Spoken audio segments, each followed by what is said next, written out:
Sou ameaçado de morte todos os dias nas minhas redes sociais. Fui alvejado na porta da minha casa quando estava na rota. 8 tiros no meu carro, 1 no meu braço. Infelizmente, nem um café depois, né, a gente é chamado para o batalhão por prestar relevantes serviços na hora que a gente precisou. Sejam muito bem-vindos a mais um episódio do nosso podcast Opinião Segura, aqui diretamente do COP Internacional 2025. Estamos literalmente no centro da feira, em que a gente tem a oportunidade de entrevistar uma série de autoridades, especialistas e personalidades que estão visitando a feira. E, obviamente, a gente não pode deixar passar desapercebido essa possibilidade de estar entrevistando feras aí, players do mercado e muitos que se destacam no cenário nacional. É o caso do entrevistado que está aqui à minha frente, que já tem muito tempo que eu acompanho o trabalho dele e que eu quero entrevistar. A gente está em Brasília e fica um pouco dificultoso, e essa feira nos proporciona fazer entrevistas como essa. Recebemos o apoio aqui da Axon, da Flash Engenharia e também da Ubrix, e eu recebo aqui nos estúdios diretamente do COP Internacional meu grande amigo, diretor Elias Júnior. Seja bem-vindo, meu velho. Opa, muito obrigado, comandante. É uma honra estar presente e poder agregar um pouco do conhecimento, né, junto à segurança pública, que é hoje um grande calo para muitos governos, né? Você é um vanguardista, cara. A impressão que eu tenho, e aí é um pensamento meu, é que você, cara, lá atrás, quando era só selva, você iniciou um trabalho e isso redundou no gigante que você é, no alcance que você tem, e também, obviamente, serviu de referência a inúmeros colegas que estão aí nas redes sociais, inclusive eu, que o acompanho há muito tempo.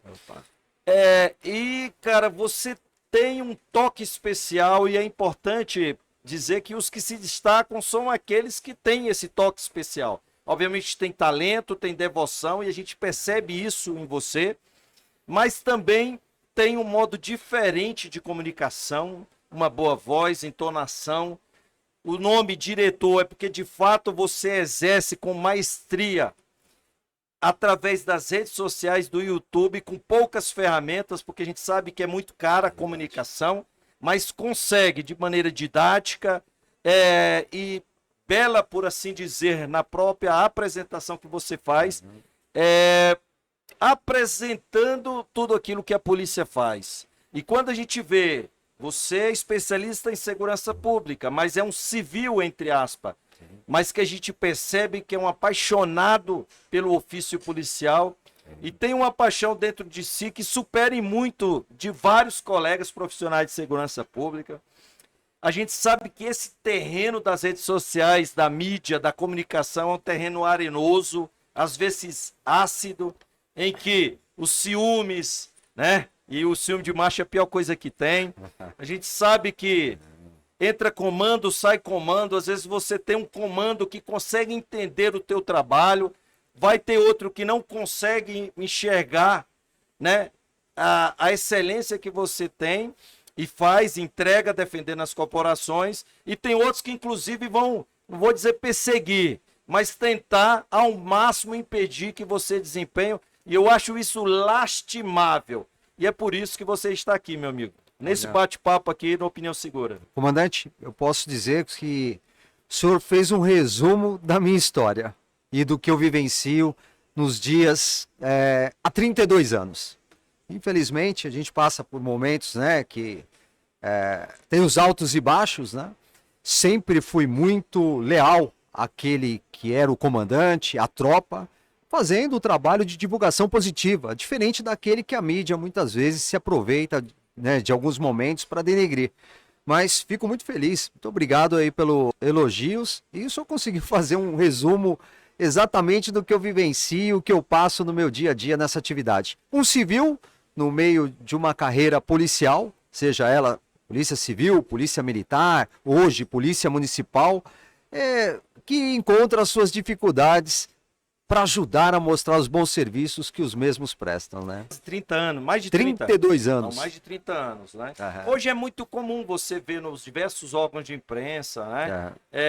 Muitos, inclusive programas dedicados a cobrir e acompanhar operações policiais. E você lá atrás já fazia isso com muita maestria. E obviamente inspirou também esses canais. Existem certas emissoras, e eu vou falar o nome, porque eu gosto de falar Record, que foi uma das... A gente sabe que o pessoal da imprensa não gosta muito de polícia. Sim. E a Record lá atrás, ela sempre teve um contato muito próximo com as forças policiais no Brasil inteiro, fazendo coberturas. Inclusive o pessoal falava que a Record, né, só tinha sangue e violência.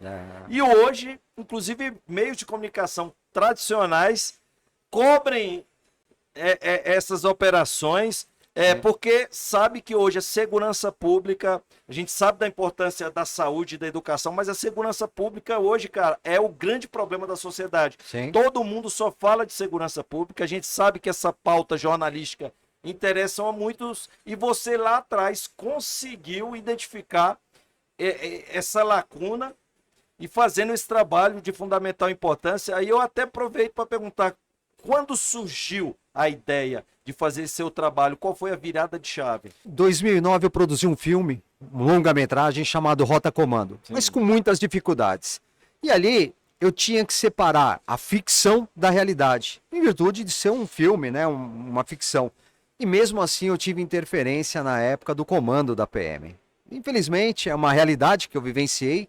Perdi muito porque eu acabei transformando uma obra que era uma obra cinematográfica em um vídeo quase que institucional da PM. O filme passou, fui convidado pelo Ferreira Pinto, secretário de Segurança Pública na época, para dar continuidade ao trabalho de registro. E eu fiquei muito feliz, né, com o convite, né, não foi fácil iniciar, e ali eu achei que deveria mostrar um lado bom, porque muitas vezes a tropa ela é esquecida. Você disse bem, né? A gente tem emissoras de televisão que aproveitam oportunidades para fazer o sensacionalismo. Não mostrando o dia a dia daquele guerreiro que está lá combatendo o crime, aquele que está tirando a criança, né, do tráfico, das drogas. E eu me senti na obrigação de fazer isso. Então, ali de 2008, 2009 para cá, eu dei início, não como repórter, mas sim como um integrante de uma unidade de elite de São Paulo, a Rota, né? E mostrando a visão deles dentro da viatura. Aquilo que todo mundo queria ver. Aquilo que a imprensa não mostra, aquilo que os livros, infelizmente, não contam. E aí foi o início, o start para que eu desse aquela virada de chave. Tive a oportunidade de mediar um painel aqui com o Pracinha, com o colega o Rômulo Brito, que é também uma referência no podcast, e também o Gustavo Grifo, em que a gente falou justamente sobre isso, a importância e o papel das redes sociais para bem vender a corporação. E a gente já percebe na própria preocupação de um evento como esse, que é um dos maiores da América Latina, dedicar-se a uma discussão como essa. Esse podcast, estamos aqui como mídia oficial do evento, a valorização dessa ferramenta que também é o podcast. Temos outro podcast aqui também da Fundação Francisco Dornelli. Vários, não sei se eu posso chamar, influenciadores e colegas da comunicação que se dedicam a cobrir esses eventos. Cada vez mais é comum, né? Um ou outro órgão de imprensa que vem cobrir, geralmente só vem por conta de uma autoridade política, né? Para ter e até foi engraçado que um determinado órgão de imprensa aqui tentou fazer uma pergunta capciosa para o Derrite logo aqui na abertura, né? E obviamente você deve ter acompanhado, porque isso explodiu. Tamanha foi a capacidade do Derrite responder a essa indagação, que foi uma afronta. Eu acho que a repórter foi muito infeliz, mas tudo isso demonstra, e você faz parte dessa história. Eu queria te dizer isso. Você faz parte dessa história e a gente precisa valorizar esses primeiros passos que você deu, seguido de vários outros colegas que, no seu caso, a gente sabe que teve essas intempéries, mas temos colegas que são profissionais de segurança pública que sofreram sanções, foram mal interpretados inclusive por conta de depoimentos em podcast, foram excluídos das suas corporações. Sim. Então, a gente precisa elevar, obviamente, o nível da discussão. A discussão ela precisa ser baseada naquilo que a gente chama de segurança pública, baseada em evidências, Sim. da ciência policial, do direito, para que a gente possa elevar o nível da discussão. E eu sempre vi no seu trabalho isso, cara. E eu gostaria aqui de parabenizá-lo, né? Esse convite que eu fiz é uma homenagem àquilo que você é, àquilo que você representa.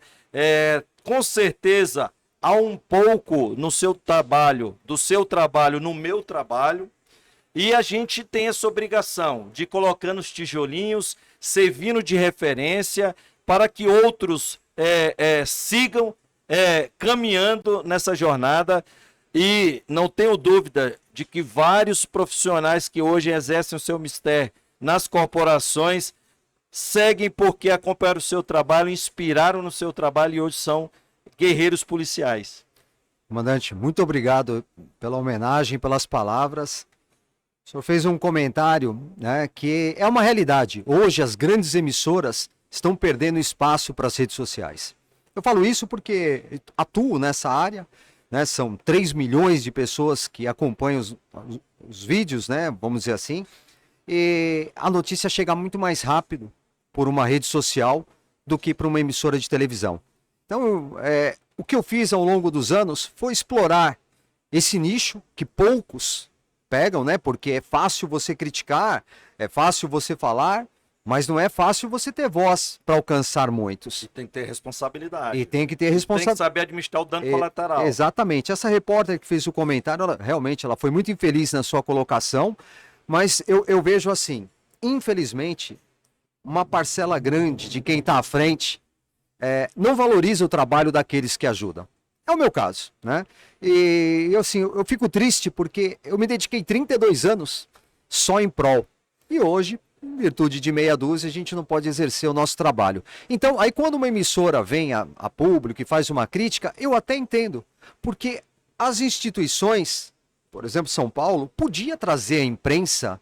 Pô, hoje vocês vai ter uma operação, vocês vão acompanhar, vocês vão ver como é o trabalho desta corporação, dos nossos policiais antes de criticar. Mas infelizmente eles optam. A opção você não vai ver, e o resultado quando é negativo, aí a bomba vem, né? Então eu vejo com muita tristeza que não existe uma parceria. Eu falo isso porque o meu canal de vídeos policiais, que mostra os bons serviços, é muito maior do que o canal da própria Polícia Militar do Estado de São Paulo. Eu tenho 10 vezes mais visualizações dos meus vídeos do que essas grandes produtoras que atuam na área de televisão que mostram os vídeos policiais. E eu acompanho na rua como é que é feito. Uma coisa é você trazer o natural do policial na vivência, no dia a dia, que é uma coisa boa. E aí chega naquele ponto que o senhor comentou. Quantos jovens se inspiraram no meu trabalho, assistiram os meus vídeos para ingressar na carreira policial? Isso não só na militar, na civil, na guarda. Hoje venho fazendo um trabalho excepcional na polícia municipal. Que é muitas vezes a contragosto de alguns, não querem que seja polícia municipal. Só quem sentou, né, no banco de uma viatura por muito tempo sabe diferenciar um do outro. Então, por isso que eu valorizo todas as instituições. Gostaria de estar hoje na Polícia Penal, mas, em virtude de algumas situações, não querem, porque é a única que falta para o meu currículo. E aí eu falo um pouco da minha polícia, que é o que eu conheço, tenho referência, e que já há uns 5 anos tem investido muito na sua comunicação social.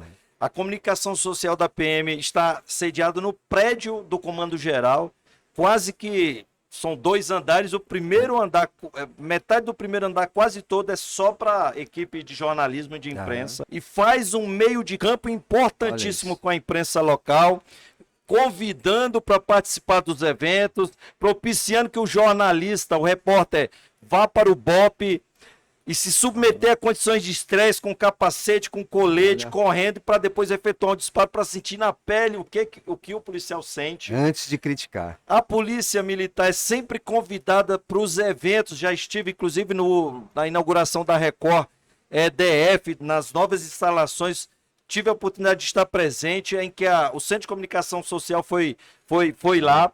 A polícia ela se convenceu de que ela precisa trabalhar junto com a imprensa, criando canais, inclusive de WhatsApp, colocando, disponibilizando as informações, porque se a corporação não se abre para a imprensa vai vender a notícia com a versão dela. Exatamente. Então hoje é muito importante, inclusive há 2 semanas eu estive presente, obviamente não pela PMDF, mas como comunicador em um evento em que a gente fez uma parceria com a Record, em que eu estava lá fazendo entrevista juntamente com os repórteres da Record, com a nossa produtora fazendo esse apoio com os equipamentos e com as entrevistas. Então, cada vez mais é importante, né, a gente fazer essa conexão. Exatamente. E aquele indivíduo, se eu falo que as corporações precisam apoiar o influenciador, o comunicador, que é policial, ainda com maior razão o civil que assim o faz. Exatamente. Quer dizer, poxa, o que você precisa para melhorar a qualidade do seu trabalho? Obviamente atendendo questões de segurança, né? Porque a gente sabe o risco que é. E hoje o operador também, o jornalista, ele é levado para as instituições policiais para aprender como agir em meio a uma turba, no caso de um disparo, qual é o nível de proteção balístico ele tem que ter ali para acompanhar uma ocorrência, para que a gente não tenha notícias como já aconteceu de ter colegas jornalistas que perderam as suas vidas ou sofreram violências no desempenho de suas atividades, acompanhando a rotina da polícia. Veja só, comandante, é exatamente assim que eu penso. O que eu vejo? O meu trabalho, esse trabalho de acompanhamento, ele serve não só para o civil ingressar nas carreiras policiais. Por muitas e quantas vezes na rota, como estudo de caso, porque é um trabalho real, não tem edição. Então, vamos ver o que aconteceu nessa ocorrência, que está registrada do início ao fim, para que não aconteça novamente. Então, eu sempre vi, com muita lealdade, a importância não só para o civil, mas para a instituição. Porque é uma imagem que está sendo levada para milhões de pessoas. Eu falo isso porque, graças a Deus, a gente atinge 190 países do mundo com esse trabalho. Então, você tem lá fora, quando eu ajudei muito na promoção da imagem da rota, porque quando eu cheguei, a rota era fechada, era só convidados. E a rota se abriu, né? A rota se abriu e hoje é uma grande grife, tem rendido né? excelentes frutos, Exato. Né? A rota é reconhecida no Brasil e no mundo. No mundo. Quantos países eu visitei e lá, você é aquele cara da rota. É o cara da rota, acabou ficando o cara da rota. E eu fico muito feliz, porque é a minha parcela. É um trabalho difícil, porque ninguém quer sentar e correr o risco que eu corro, sendo que são unidades de elite. Passei pelo GAT, pelo COI, pelo Canil, pelo Bombeiro, pela Polícia Municipal, agora IOP, ROMU, Polícia Ambiental da própria instituição Polícia Militar. Então a gente tem um canal completo que mostra para o jovem e para a própria instituição a importância de ter essa união com o setor de imprensa, com a própria população. E isso eu faço com muito carinho. E olha o risco que você corre, né? Porque se para o profissional de segurança pública, que tem direito a um porte de arma, tem a farda, tem a proteção corporativa dos colegas, né, em caso de ameaça, e aí você, um civil, que é conhecido no Brasil e fora do Brasil como um grande defensor das forças policiais e, obviamente, corre risco. Você imagina tenho certeza que por exemplo, no caso do Rio de Janeiro, você viajar no Rio de Janeiro ou ter dentro de São Paulo, né?